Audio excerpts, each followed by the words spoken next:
ఏదైతే మహా న్యూస్ మీద జరిగిందో, వంశీ గారి మీద జరిగిందో, నెక్స్ట్ మేమే జరుగుతుంది.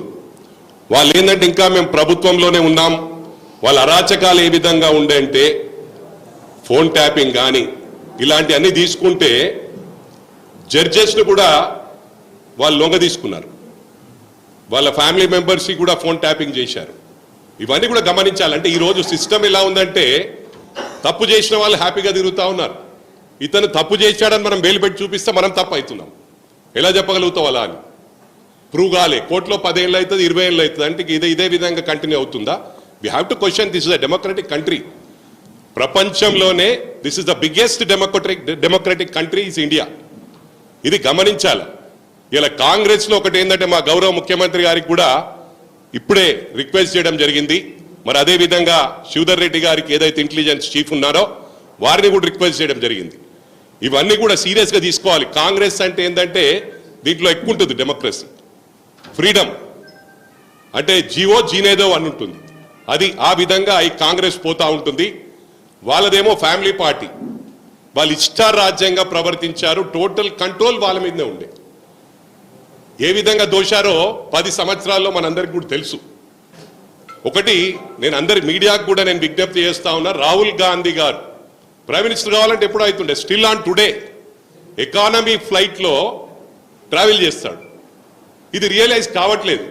నేను మీడియాకు కూడా రిక్వెస్ట్ చేస్తా ఉన్నా, వాళ్ళు సాక్రిఫైస్ ఫ్యామిలీ, అలాంటి వాళ్ళని ఎంకరేజ్ చేయవలసిన అవసరం ఉంది. ఎవరు కూడా మాట్లాడట్లేదు రాహుల్ గాంధీ గారి గురించి. సోనియా వాళ్ళు అనుకుంటే మన్మోహన్ సింగ్ అయ్యేవాడు కాదు, పివి నరసింహారావు గారు మన రాష్ట్రానికి అవకాశం దొరికేది కాదు. తెలంగాణ రాష్ట్రం నుంచి అయిందంటే just this entire credit goes to Gandhi family. నేను ఇవన్నీ ఎందుకు చెప్తా ఉన్నానంటే కాంగ్రెస్లో ఇలా జనరల్గా ఏపీ తీసుకుందాం ఎగ్జాంపుల్, పారిపోయారు, అక్కడ ఎవరు లేరు. ఇక్కడ వీళ్ళు విచ్చలవిడిగా రెచ్చిపోతా ఉన్నారు. అంటే what message they are giving? 1.5 year కాలేదు, ఇన్ని వేల కోట్లు. ఏ ప్రభుత్వం కూడా 1.5 yearలో వాళ్ళు ఏం చేశారండి? ఏం చేయలేదు. బీఆర్ఎస్ పార్టీ, నేను మీడియాకి నేను విజ్ఞప్తి చేస్తా ఉన్నా, ఇన్ని వేల కోట్లు ఎవరు ఇచ్చారు? Public has given mandate to Congress, 5 years కోసం మ్యాండేట్ ఇచ్చింది. We have enough time, we can create miracles with in 5 years. దానికి 1 year కాగానే 6 నెలల నుంచే మొదలు పెట్టారు. ఇక అయిపోయింది, మేమే వచ్చేసామని. నేను గౌరవ ముఖ్యమంత్రి గారికి కూడా రిక్వెస్ట్ చేస్తా ఉన్నా, please don't entertain BRS people.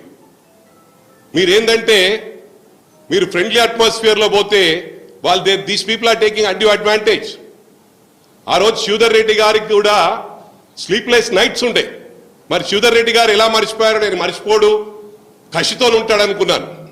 ఈరోజు ఆ కసి కనిపించట్లేదని చెప్పి కూడా ఈ సందర్భంగా తెలియజేస్తా ఉన్నా.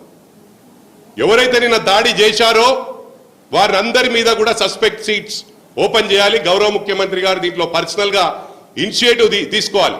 రేపు ఈ రోజు ఈ మీడియా మీద అయింది, రేపు ఇంకోరి మీద అవుతుంది, రేపు మన ఇంటి మీద కూడా వస్తారు మీరు వదిలిపెడితే. వాళ్ళకంత ధైర్యం ఎక్కడికి వెళ్ళి వచ్చింది అంటే మనము లీనియన్స్ ఇవ్వడం వలన those people are taking undue advantage. KTR ఇప్పుడు కూడా సీఎంఏ అనుకుంటున్నాడు. రాజుల పాలన ఇది. నువ్వు రమ్మంటే వస్తందుకు, పొమ్మంటే పోతందుకు. ये है Olive Active with the goodness of olive.